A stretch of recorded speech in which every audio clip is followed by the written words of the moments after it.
ایک time line بنائی ہے کہ جاتے وقت لوگ وہ 10 سے 12 ایسی چیزیں جو کہ خاص اس سفر کے متعلق ہیں لوگ سیکھ سکیں۔ سب سے پہلے وہ انویٹیشن ہے جو یہاں سے انگلینڈ سے حضرت خلیفۃ المسیح الثانی رضی اللہ تعالیٰ عنہ کو بھیجی گئی۔ سر ڈینیسن راس ایک ایسا عظیم بندہ تھا جو 20 سے زیادہ زبانیں جانتا تھا، اس سے بڑھ کر یہ SOAS یونیورسٹی کا پہلا پریزیڈنٹ تھا، اور یہ کہتا ہے کہ اگر حضور نہ آتے تو ہماری اس کانفرنس کو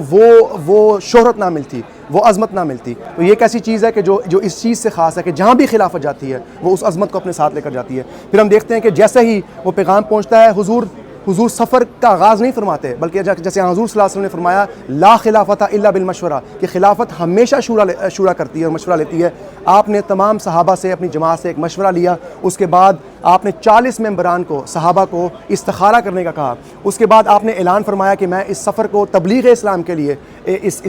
سفر کا آغاز کروں گا۔ اس سفر کے اندر بھی حضرت اقدس مسیح موعود صلی اللہ علیہ وسلم کی کئی پیش گوئیاں پوری ہوئی ہیں۔ سب سے پہلی ایک پیش گوئی آپ علیہ الصلوۃ والسلام نے فرمایا تھا کہ میں یا میرا خلیفہ وہ یہ جو ارض دمشق ہے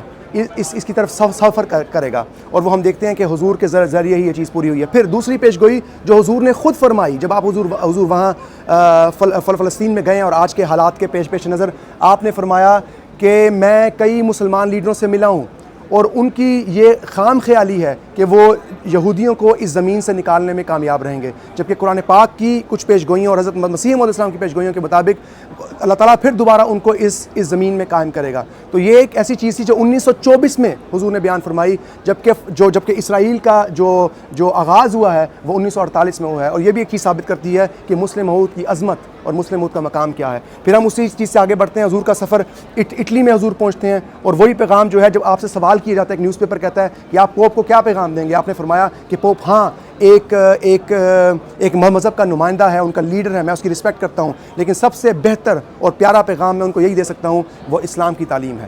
وہ اسلام کا پیغام ہے، وہاں حضور صلی اللہ علیہ وسلم کا پیغام ہے۔ پھر وہاں سے سفر کنٹینیو ہوتا ہے اور حضور لندن میں جو ہے وکٹوریہ اسٹیشن پر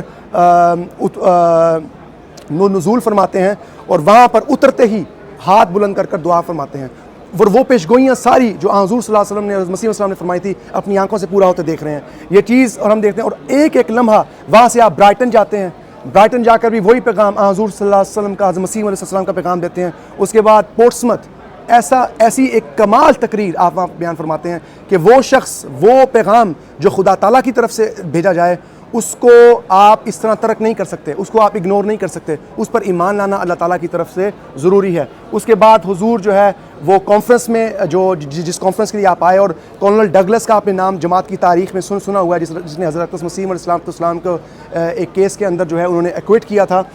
وہ جب آپ سے ملتے ہیں تو آپ سے پوچھتے ہیں کہ آپ کس مقصد کے لیے آئے ہیں؟ مجھے لگتا ہے آپ ایک کانفرنس کو جو ہے وہ کے خطاب کے لیے آئے ہیں۔ آپ رضی اللہ عنہ نے فرمایا کہ کانفرنس ایک ذریعہ ہے، جبکہ میرے یہاں آنے کا مقصد یہ ہے کہ میں ایسے ذرائع تلاش کروں جس کے ذریعے اسلام کا پیغام دنیا کے کناروں تک پہنچے، اور یہی وہ مقصد تھا کہ ایک لمحہ، ایک سفر جو آپ نے فرمایا وہ اسی مقصد کے لیے تھا۔ اس کے بعد UK جماعت کی سب سے پہلی شورا، اتنا تاریخی سفر کہ وہ بھی UK کے اندر 3 اکتوبر 1924 کو فرمایا،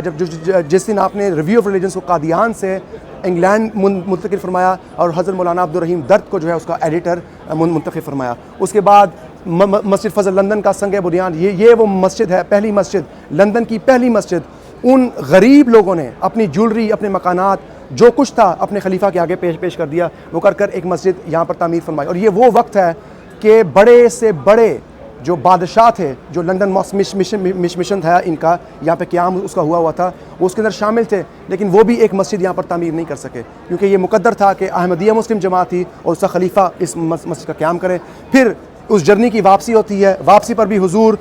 پیرس کے اندر پیرس کی جو سینٹرل مسجد ہے، مقامی مسجد، سب سے بڑی مسجد، اس کے اندر حضور پہلی نماز ظہر اور عصر وہاں پہ پڑھاتے ہیں۔ تو یہ ایک ایسا سفر ہے کہ جس کو اس ویڈیو میں کور کرنا ناممکن ہے، اور خاص طور پر الفضل کا کردار اس کے اندر کمال ہے۔ ہر رپورٹ، ہر وہ چیز جو صحابہ وہاں سے واپس پیش تھے، وہ جس طرح آج ہم دس ویک ود حضور دیکھتے ہیں، اسی طرح وہ صحابہ ان رپورٹس کو پڑھا کرتے تھے اور ان سے محظوظ ہوتے تھے، ان کے ایمان کے ازدیاد کا موجب بنتا تھا۔ اللہ تعالیٰ آپ کو اور مجھے، ہم سب کو توفیق عطا فرمائے کہ ہم خلافت کے ساتھ وابستہ رہیں۔ اسی سے ہماری بقا ہے۔ السلام علیکم ورحمۃ اللہ وبرکاتہ۔ ہمارا یہ دن برکتوں کے، خدا کی عنایات اور شفقتوں کے، یہ جلسہ ہمارا